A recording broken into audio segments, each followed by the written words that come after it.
সুদ খুঁজে মসজিদের আগের কাতারে গিয়া বইয়া খেদাই দিচ্ছেন একদিন। কিন্তু মাজারের দোষটা পড়ছে কি, মাজার তো পবিত্র জিনিস। যারা গাঁজা খায় এরা মাজারের ভুক্তভোগী না, তারা দূর দূরান্তে গাঁজা খায়, নীরব জায়গা খাইয়া আবার খাইয়া জায়গা মাজারের তাদের কোনো স্থান মাজারে দেওয়া হয় না। সুদখোর মদখোর সারা বাংলাদেশ ব্যাপী ছাইয়া গেছে। কোনো সমাজ বলতে পারবে না আমার সমাজের মধ্যে সুদখোর নাই, আমার সমাজের মধ্যে ঘুষখোর নাই, আমার সমাজের মধ্যে মদখোর নাই। সারা দেশ ছাইয়া গেছে মদ করে, গাঁজা করে, ঘুষ করে, সেটার প্রতিবাদ নাই। কিন্তু গাঁজা খায় পাগলরা, মাজারের আঙ্গিনাতে খায় না, দূর দূরান্তে খাইলে খাইয়াছে, আমরা আমাদের সামনে খায় না। অনেক জায়গায় খাইতে পারে, বাংলাদেশ মাজার ছাড়াও তো অসংখ্য জায়গার মধ্যে বর্তমান যে পুলিশরা প্রশাসনে ধরে দেখছি কি ইয়াবা আছে, এবার নাম কয়ে বুঝি না, দেখি নাই, নাম শুনি কি ইয়াবা। এই সমস্ত নেশাখোরের অভাব নাই বাংলাদেশ। কিন্তু মাজারের দোষটা পড়ছে কি, মাজার তো পবিত্র জিনিস। মাজারে যাই আমরা, মাজার জিয়ারত করি, মাজারকে আমরা ভক্তি করি না। অপবিত্র এই যে শোনেন, মাজারে অপবিত্র মানুষ যাওয়া নিষেধ, বিনা অজুতে মাজারে প্রবেশ করা নিষেধ, আমরা দেই না। ইয়ার পরে আমরা যখন এখানে থাকি না, কত কুকুর বিড়ালও তো যায়, এটা তো বলার কিছু নেই, আসেনি? মাজার আঙ্গিনা তো কত কুকুর বিড়ালও তো যায়, সেটা কি?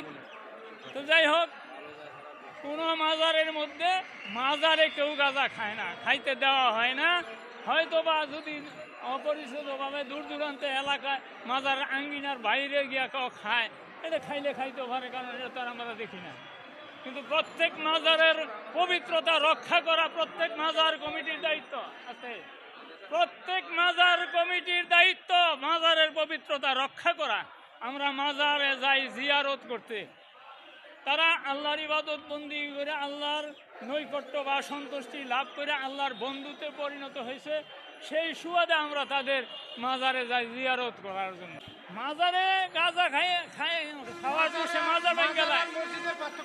পার্থক্য, মসজিদে আল্লাহর ইবাদত বন্দি করা হয়, আর মাজার হইল ইবাদত বন্দি কইরা যারা আল্লাহর সন্তুষ্টি লাভ করছে তাদের হইল মাজার।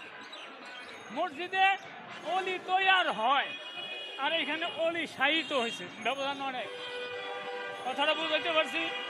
মসজিদে ইবাদত বন্দি কইরা আল্লাহর অলি হয়, আর অলি হইয়া যেখানে ইন্তেকালে পরে তার সমাধি করা হয় সেইখানেও হয় মাজার।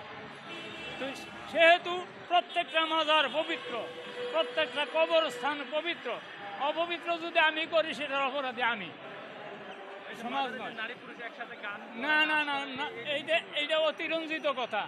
নারী পুরুষ একত্রে বসে না, যেহেতু নারী হইল পর্দাশীল, যদিও তারা যায়, তারা পর্দার আড়ালে থাকে। যে সমস্ত লোকেরা আল্লাহর ওলিদের দরবারের সিন্নি খাইয়া জন্ম হয়েছে, তারা এখন মাজার ভাঙচুর করে, তারা এখন মাজারে অগ্নিসংযোগ করে, তারা মাজারের মালামাল লুটপাট করে।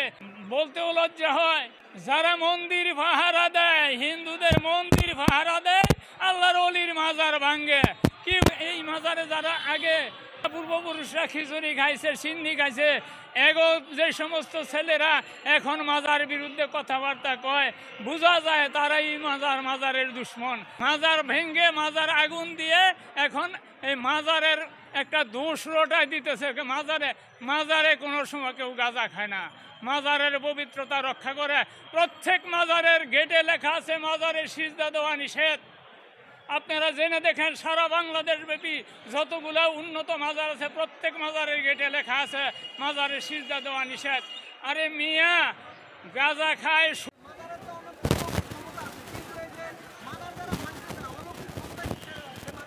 আপনার এই কথার জবাব আমি দিতে গেলে যত অলি আছে, আমার এই কথাটার জবাব দিতে গেলে কথাটা অনেক উঠতে চলে যায়।